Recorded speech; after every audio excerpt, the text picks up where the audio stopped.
fog always came before sunrise. In the small village of Bhairavpur, mornings were usually filled with the distant sound of roosters and the soft clang of metal pots. But on certain days, when the fog rolled down from the hills and swallowed the fields whole, the world felt wrong. Too quiet.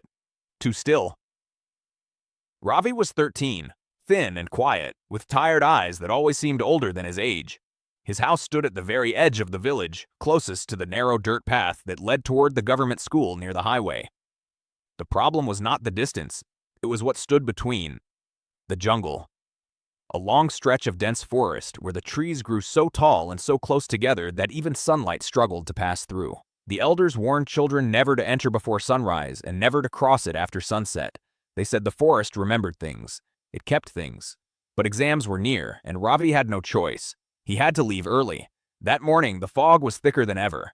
It clung to the ground like something alive, sliding across the fields and wrapping around his legs as he walked. His breath came out in pale clouds. The world felt muffled, as if covered in a heavy blanket. When he reached the jungle entrance, he stopped. The trees stood like dark silhouettes, their branches twisted and tangled overhead, forming a tunnel of shadows. The air inside looked colder. He adjusted the strap of his worn backpack and stepped forward. The moment he entered, the sounds of the village disappeared. No birds, no insects, just the soft crunch of leaves beneath his shoes. The deeper he walked, the thicker the fog became. The trees leaned inward, their trunks dark and damp. Ravi tried to focus on the path, counting his steps like he always did to calm himself. Then he heard it. Crunch. A second set of footsteps, not beside him, behind him. He stopped instantly. His heartbeat thudded against his ribs. The forest fell silent. Slowly, he turned around. Nothing. Just fog swirling lazily between the trees. He swallowed and continued walking. Crunch, drag, crunch. The footsteps followed again, perfectly matching his pace. His breathing quickened. "It's just an animal," he whispered to himself, though his voice sounded small and strange in the heavy air. Then, through the fog, came a sound that did not belong. A child's voice. Soft. Weak. "Wait." Ravi froze. The voice came again, clearer this time. "Don't go." It was coming from the right side of the path, somewhere deeper inside the trees.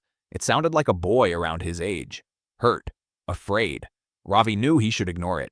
The elders had always said the forest could mimic voices, that it called people in. But the voice sounded so real. "Help me." Against his better judgment, Ravi stepped off the path. Branches scratched his arms as he pushed through the trees. The fog thickened, wrapping around him like cold fingers. The voice seemed closer now, almost within reach. And then he saw him. A boy stood between two trees in a small clearing.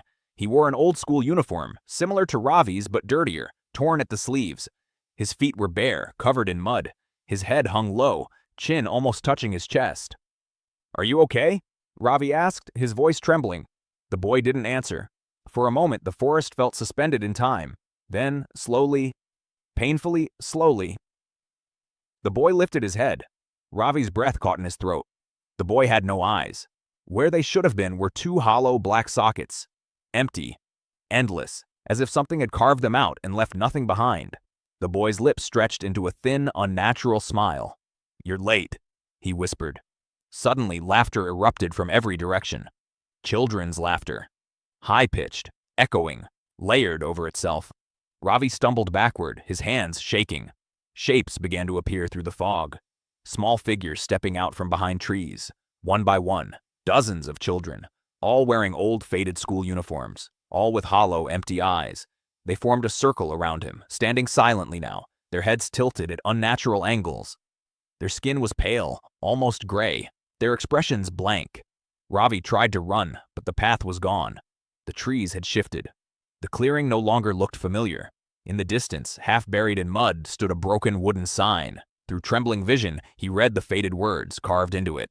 Government Primary School. Closed 15 years ago. His mind refused to understand. That was the name of his school. The eyeless boy stepped forward. "We've been waiting," he said softly. The other children began to whisper in unison. "You're late for class." The whisper grew louder, vibrating in the air, crawling into Ravi's ears, into his head. He covered his ears and screamed, but the sound wouldn't stop. Cold hands grabbed his arms, his backpack slipped from his shoulders. The fog swallowed everything. The next morning, the village woke to sunlight. The fog was gone. A farmer walking near the jungle entrance noticed something lying on the ground. A school bag. Old. Mud-stained. Inside were textbooks with Ravi's name written carefully on the first page. His attendance notebook was open. Next to the date of that day, in neat handwriting, one word was marked: present. Ravi was never seen again, but sometimes when the fog rolls in before sunrise, villagers say they hear footsteps in the forest. And if you listen closely, you might hear children whispering from deep within the trees. You're late for class, Don't be Mom. late.